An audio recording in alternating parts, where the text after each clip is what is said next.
So hello everyone, welcome back to our channel sports and facts. So आज का जो हमारा जो वीडियो होने वाला है वो अभी आपने देखा होगा, वुमेंस T20 वर्ल्ड कप हुआ था जो कि बांग्लादेश में हुआ था। और उसी से रिलेटेड हम अब उसके जो कि कंप्लीट हो चुका है, उसी से रिलेटेड हम सारा आज सारे स्टैट्स को, सारे क्या क्या रिकॉर्ड्स हुए, किसने कितने रन मारे, वो सब हम देखेंगे, जो कि examination of point of view से बहुत ज़्यादा इंपॉर्टेंट है। सो आपको पता ही होगा, न्यूजीलैंड ने इस वर्ल्ड कप को जीत लिया है साउथ अफ्रीका को हरा के। तो इसी को रिगार्डिंग हम इसको सारा आज डिस्कस करेंगे इस वीडियो के अंदर। और आप लोग सब ध्यान से सुनिएगा, क्योंकि ये एग्जामिनेशन पॉइंट ऑफ व्यू से बहुत ज़्यादा आप सबके लिए इम्पोर्टेंट हो सकता है। तो चलिए चलते हैं वीडियो की ओर।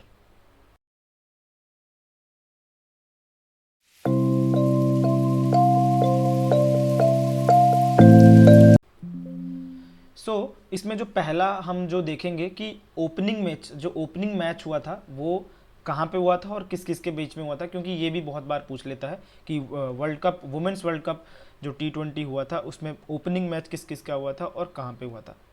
तो ओपनिंग मैच जो हमारा हुआ था वो बांग्लादेश में हुआ था, और जो सबसे पहला मैच खेला गया था वो ऑस्ट्रेलिया वर्सेस श्रीलंका के बीच में खेला गया था। और आपको एक चीज़ बता दूं मैं यहाँ पे कि जो जो ऑस्ट्रेलिया है वो अभी तक 6 बार जीत के हाई मतलब 6 बार जीत के हाईएस्ट स्पॉट पे रहा है हमेशा अभी। और इस बार भी वो जीतने के कगार में था, पर साउथ अफ्रीका ने उन्हें सेमीफाइनल में हरा के बाहर कर दिया था। और इसके बाद जो दूसरा इन्फॉर्मेशन है हमारे पास वो है कि जो फाइनल मैच खेला गया था, ये कुछ थोड़ा सा इंपॉर्टेंट हो सकता है आपके लिए। जो फाइनल मैच खेला गया था, आपको पता है, न्यूजीलैंड वर्सेस साउथ अफ्रीका के बीच में फाइनल मैच हुआ था। और जो इसके अंदर एक चीज़ नोटिस करने वाली ये है, जो इसका वेन्यू डिसाइड हुआ था वो बांग्लादेश में ढाका में हुआ था, लेकिन कुछ इंटरनल प्रॉब्लम्स की वजह से बीसीसीआई ने जो वेन्यू है वो चेंज करने के लिए बोला। और आपको पता ही है, यूएई में लगभग तीन तीन ऐसे इंटरनेशनल ग्राउंड हैं जहाँ पे कुछ ऐसे प्रॉब्लम्स होने की वजह से यूएई के ग्राउंड हमेशा उपलब्ध रहते हैं, थैंक्स टू यूएई। और इस बार भी जो फाइनल मैच यहाँ न्यूजीलैंड वर्सेस साउथ अफ्रीका का हुआ था, वो आप ये सब नोट कर लें। जो फाइनल मैच हुआ था वो दुबई में हुआ था।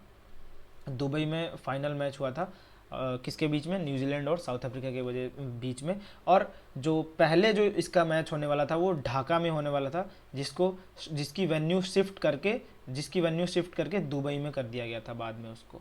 तो आई होप आपको ये समझ में आ गया होगा। और इन केस आपको कुछ भी नहीं समझ में आता है, अगर कोई कुछ रहता है तो आप नीचे कमेंट करके पूछ सकते हैं, उसका आंसर मैं डेफिनेटली दूंगा।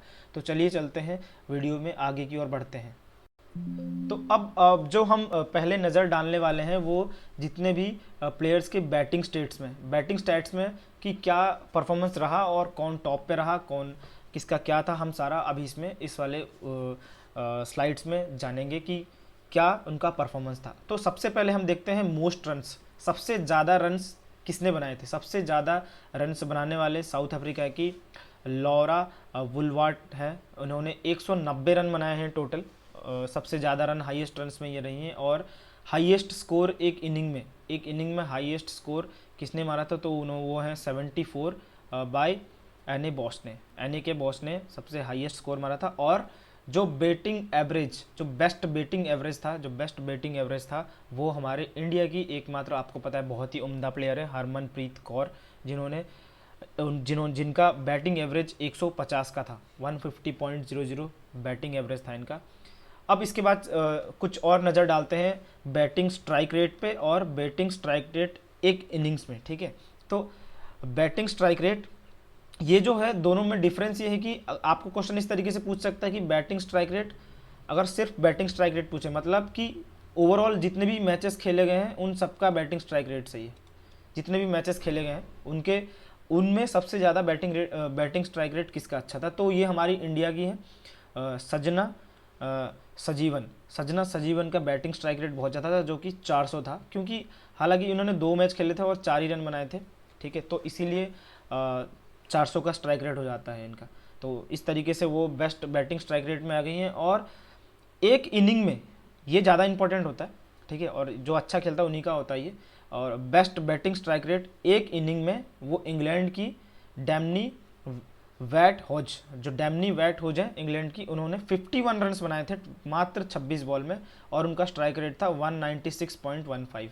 और किसके अगेंस्ट में था ये? तो ये था स्कॉटलैंड के अगेंस्ट में। तो आपको ये याद रखना पड़ेगा कि अगर आपको बाई चांस ऐसे क्वेश्चन पूछता है तो आपको ये याद रखना पड़ेगा, बेस्ट बैटिंग स्ट्राइक रेट जो है वो एक इनिंग में इंग्लैंड वुमेन की डैमनी वैट होज का था, जिन्होंने 51 रन्स इन जस्ट 26 बॉल्स में with strike rate 196.15 against Scotland. तो ये आपको याद रखना पड़ेगा। और इस वीडियो में मैं आपको सारे स्टैट्स क्लियर कराऊंगा, जिससे कि जो ओवरऑल जितना भी इस T20 वर्ल्ड कप में हुआ था। तो चलिए इसी तरीके से अब हम थोड़ा नज़र डालते हैं बॉलिंग स्टेट्स में। इसमें सबसे पहले बॉलिंग स्टेट्स में जाने से पहले कुछ और चीज़ें हम देख लेते हैं। यहाँ पे सबसे ज़्यादा फोर मारने वाली टीम कौन सी है? सबसे ज़्यादा फोर मारने वाली साउथ अफ्रीका की लौरा वुलबार्ड, जैसे कि पिछले स्लाइड में मैंने बताया था, सबसे ज़्यादा फोर्स मारने वाले ये हैं, और सबसे ज़्यादा रन्स भी इन्हीं के नाम पे हैं। और सबसे ज़्यादा फोर इन्होंने कितने मारे? टोटल 19 फोर्स इन्होंने मारे हैं विथ बैटिंग एवरेज 47.50। 5 इनिंग में 19 फोर्स मारे इन्होंने। और सबसे ज़्यादा सिक्सेस एज यूजुअल T20 में हमेशा वेस्ट इंडीज़ का परफॉर्मेंस हमेशा अच्छा ही रहता है हिटिंग के मामले में। तो जो डिएंड्रा डॉटिन इन्होंने 5 इनिंग में 120 रन मारे थे, और टोटल हम यहाँ पे सिक्सेस की बात कर रहे हैं तो 9 सिक्सेस इनके थे, टोटल 9 सिक्सेस इन्होंने मारे थे। तो आपको ये याद रखना है। अब आती है बारी सबसे ज़्यादा 50 मारने की बारी। सबसे ज़्यादा 50 कितने मारे थे? सबसे ज़्यादा 50 मारे हैं, वो है हमारी हरमनप्रीत कौर इंडिया की। जैसे कि मैंने आपको पहले बताया था, बहुत अच्छी प्लेयर हैं ये, और इन्होंने 250 मार के इंडिया का नाम ऊंचा किया है सबसे ज़्यादा 50 मारने के लिए। तो अब चलते हैं वीडियो में आगे। अब नज़र डालते हैं हम थोड़े से बॉलिंग स्टेट्स पे। तो बॉलिंग स्टेट्स में क्या है?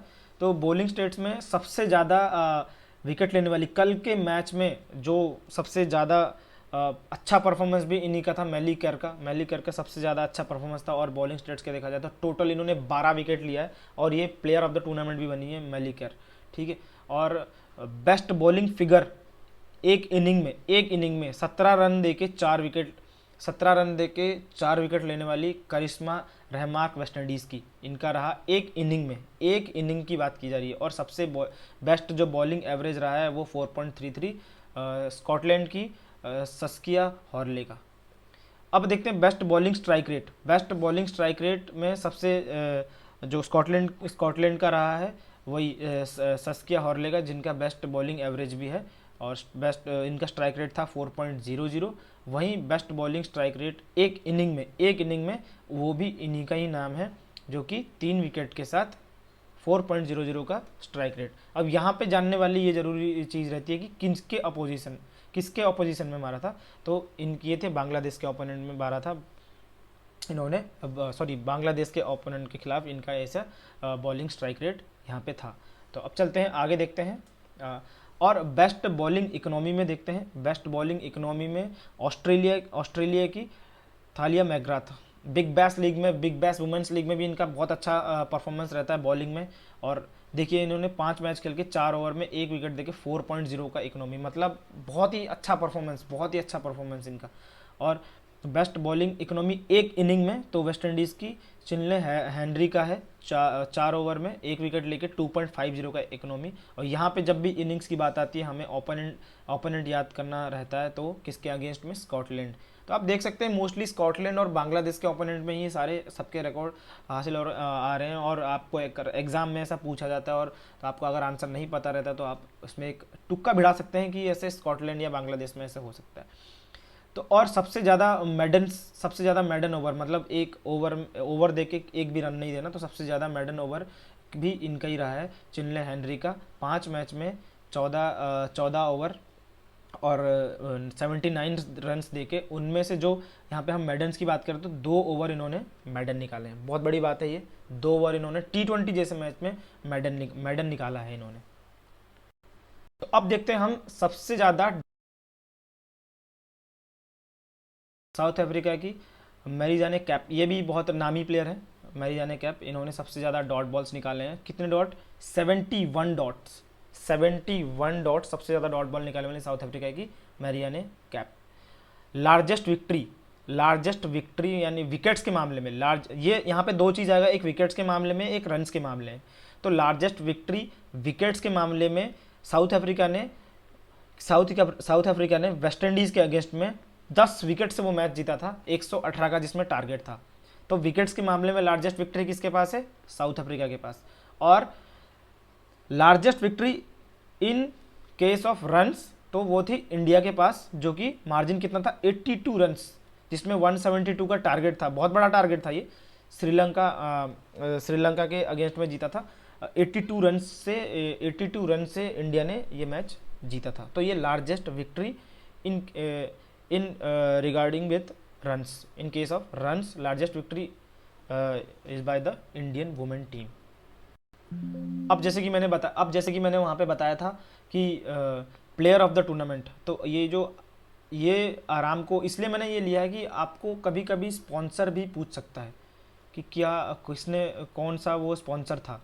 तो आराम को प्लेयर ऑफ द टूर्नामेंट जो बोलते हैं ना, कभी कभी कोई ब्रांड जो सपोर्ट करते हैं तो उनका नाम लेते हैं। तो यहाँ पे इस बार पूछ सकता है कि कौन सा ब्रांड है या कौन सा स्पॉन्सरशिप था जो प्लेयर ऑफ द टूर्नामेंट लगा था। तो अरामको था वो, Aramco player of the tournament.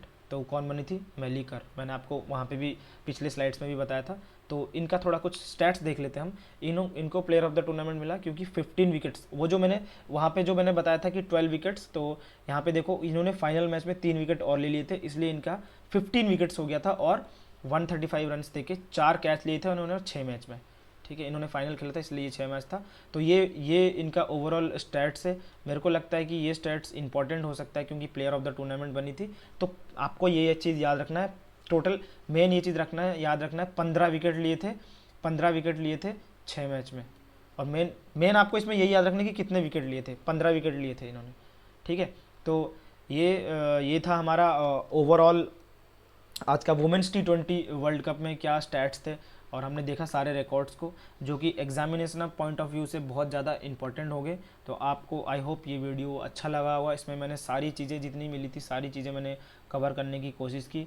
और आपको कोई एग्ज़ाम में क्वेश्चन आ सकता है कि फ़ाइनल का वेन्यू क्या था, तो आप कंफ्यूज मत होना। ढाका से चेंज होकर दुबई हो गया था वेन्यू, तो आपको ये सारी चीज़ें याद रखनी पड़ेंगी। तो चलिए मिलते हैं अगले वीडियो में, कुछ और ऐसे इंटरेस्टिंग स्टैट्स को लेके मिलूँगा। और जब भी आगे रहते रहेंगे और वीडियो में हमारे चैनल के साथ जुड़े रहें, क्योंकि यूट्यूब शॉर्ट्स के ज़रिए मैं शॉर्ट्स भी अपलोड करता हूँ जिसमें आपको बहुत सारे इन्फॉर्मेशन वो मिल सकते हैं। तो चलिए फिर मिलते हैं अगले वीडियो में। तब तक के लिए आप सलामत रहें, सही रहें। Thank you and have a nice day.